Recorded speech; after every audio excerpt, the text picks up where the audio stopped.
Hi guys! Welcome back to my channel. My name is Mildred. At kung ikaw ay bago sa channel ko, please subscribe to my channel. So guys, ako ay mag-share lang ng experience ko bilang isang domestic helper dito sa Hong Kong. Iko-compared ko yung aking karanasan sa Singapore bilang isang domestic helper at karanasan ko dito sa Hong Kong. Hindi porket sa unang employer mo ay ikaw ay swerte at itinuring ka isang kapamilya. Huwag kang mag-expect na sa pangalawang amo mo ay ganun din yung magiging trato sa'yo. Swerte ako sa amo doon sa Singapore. Yung aking amo ay para kami mag-best friend. Take note ha, yung amo ko wala trabaho. So everyday siyang nasa bahay. Wala kami naging problema tungkol sa trabaho kasi simula nung dating ko pa lang, binigyan niya na ako ng timetable. Walang patay na oras doon guys ha. Simula sa gumising ako sa umaga hanggang sa gabi, tuloy-tuloy yung aking trabaho. Meron naman akong 1 hour break after lunch. 30 minutes yung aking coffee break. So magmimerienda ako niyan, ganyan. Pag gumising ka, mag-almusal ka hanggang 8 ng gabi, yun, dire-diretso yun. Ang pahinga mo nga lang yung after lunch, saka yung coffee break. Yung trato sa akin ng aking among babae, ni minsan guys, hindi ko naramdaman na katulong nila ako, ganyan. Basta yung parang kinakausap niya ako na parang isang normal na tao. Normal na tao. Ano yung hindi normal na tao, ganun. So yung parang napaka comfortable ng pakiramdam ko nung naandun ako. Yung perfectionist yun guys ha. And wala akong naging problema doon sa pagka-perfectionist niya. As in, to the highest level yung kanyang kalinisan sa bahay. So, na-meet ko naman yung kanyang standard yun sa pagiging malinis niya sa bahay. Kasi umpisa pa lang, tinuruan niya ako step by step kung paano yung gagawin. Kung paano niya yun ginawa, ganun ko din dapat gagawin. So, na-master ko yun. Kaya naging smooth lang para sa akin yung trabaho ko doon. Ang main duties ko doon ay yung may alaga ako matanda. Tapos meron siyang isang anak. Nung dumating ako doon, grade 6. Tapos nung umalis na ako, senior high na siya. So hindi naman naaalagain yung kanyang anak. Nagluluto ako, namamalingki, of course linis ng bahay. All around nga. Napaka-organized nung oras na binigay sa akin. At hindi ako nahirapan doon sa oras na yun. Yung pinakaswerte talaga ako doon is yung hindi ka mau-awkward, hindi mo talaga mararamdaman na iba ka sa kanila. Especially, halimbawa, kakain sa labas, tatanungin ka niya kung ano yung gusto mong pagkain at u-orderin ka niya ng para sa'yo. Tapos, since baguhan nga ako sa Singapore noon, ini-explain niya sa akin lahat kung ano yung mga lasa ng mga pagkain na yun. Siyempre, kunwari, nasa restaurant kami. Siyempre, andyan yung menu. Iisa-isahin niya yan. As in talaga, binibigyan niya talaga ako ng oras. Ito, ganito to, medyo anghang yan. Ito, ganito yung lasa nito. So, alam ko na. Tapos, kunwari naman, yung sa mga family dinner, kunwari sa mga Chinese New Year. Sa Singapore kasi, meron silang family reunion dinner, ganun, kapag Chinese New Year. Kumbaga, yung lahat na magkakapatid ay magkikita-kita sa isang restaurant, tapos sama-samang kakain. So, syempre, kanya-kanya sama ng mga kasambahay yun. So ako, kasama din ako sa isang table. Kunwari, isang malaking table yan. Kunwari, 4 na pamilya. Tapos may mga kasama din kasambahay yung iba or minsan wala. Basta ako, kasama nila ako sa isang table na ganyan. Na kung saan nakaupo yung mga kamag-anak niya, kahanay din nila ako kasi kasama ko yung alaga kong matanda, yung anak niya.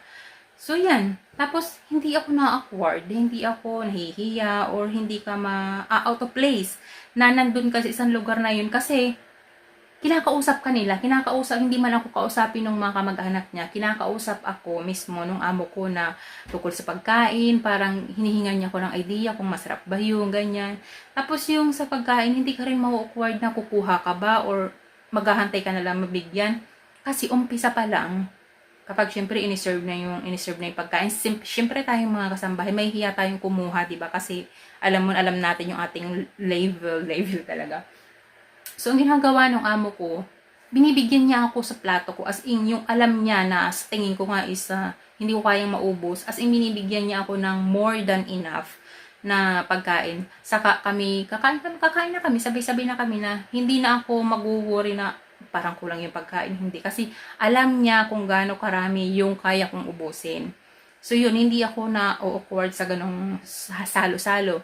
Tapos, ini-share niya yung aking good job na nagagawa sa bahay. Ini-share niya doon sa mga kapatid niya. Kunwari, sinasabi niya na, ito si kasi doon sa Singapore, hindi Cheche ang pangalan sa mga kasambahay. Kasi dito sa Hong Kong, lahat ng mga kasambahay dito, Cheche ang pangalan.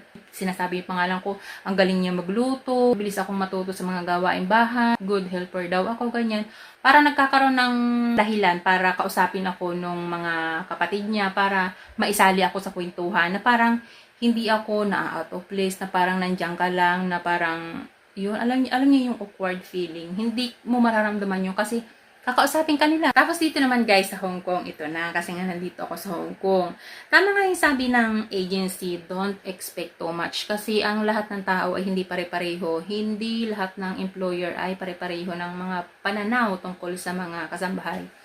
So, base sa experience ko dito at sa nararamdaman ko, magkaiba ang kanilang ugali. Pero, hindi ko sinisisi or hindi ko minamasama yung ganon. Kasi kung sa ugali na nila yon o ganon ba talaga dito sa Hong Kong. Yung pinaka-experience ko dito na sobrang awkward para sa akin, na sobrang awkward para sa akin na, kunwari, isasama nila ako sa dinner sa labas. My family dinner sila. Pero itong family dinner na ito, bali 4 na magkakapatid. Hindi yung mga kapatid nung amo ko, hindi nagsama ng kasambahay. So ako lang yung kasambahay. Kaya naman na-feel ko na parang ang awkward. Bakit isinama ako na ako lang yung kasambahay? Tapos yung feeling na parang ang awkward, yung parang basta kasama ka nga nila sa isang table. Pero hindi ka nila kinakausap, na yung parang alam mo yun, parang nandun ka lang, parang gusto mo nila maglaho, ganyan. So, siguro, hindi ko minamasama yun or walang problema sa akin yun. Basta yun yung experience ko at yun yung nararamdaman ko. So, siguro kaya lang nila ako isinama nga sa ganong event talaga. Kasi nga, may ilaga akong 2 bata and kailangan ko silang asikasuhin. Para sa akin, dapat hindi na nila ako isinasama sa ganong klaseng sitwasyon kasi parang ang awkward.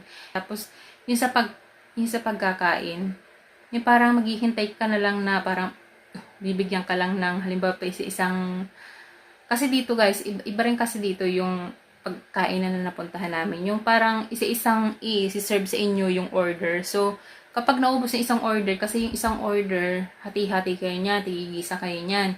Pag naubos na yun, saka na naman isi-serve yung isang order, so tigigisa na naman kayo niyan. Parang ganun. Tapos may time na parang hindi ako nilalagyan ng pagkain sa aking bowl kasi may bowl nga na tigigisa kayo ng bowl para pagkukuha ka dun sa isang potahe, may servings po naman, so kanya-kanya lagay dun sa kanilang mga bowl. So parang ang awkward sa akin, parang feeling ko, lalagyan ba ako? Hindi. So alam ko na yung technique, dapat unti-untiin ko yung binigay sa akin para hindi man agad ako lagyan, hindi ako nakatunganga lamang na wala akong kinakain. Tapos yun, yung bukod dun nga sa hindi ka nila kakausapin, syempre, expect ka ba naman na kausapin ka nila, kasambahay ka lang. Sa experience ko dati, hindi naman ganun yung trato sa akin, kinakausap nila ako na parang normal na tao, ganyan, na parang hindi ka kasambahay, pero dito talaga ibang-iba guys. So kung kayo ay nagpaplanong mag-abroad, don't expect too much, masasaktan ka lang. Pero so far so good, sanay naman ako sa ugali nila. And ito yung pagkakaiba din ng experience ko as a kasambahay sa Singapore at dito sa Hong Kong.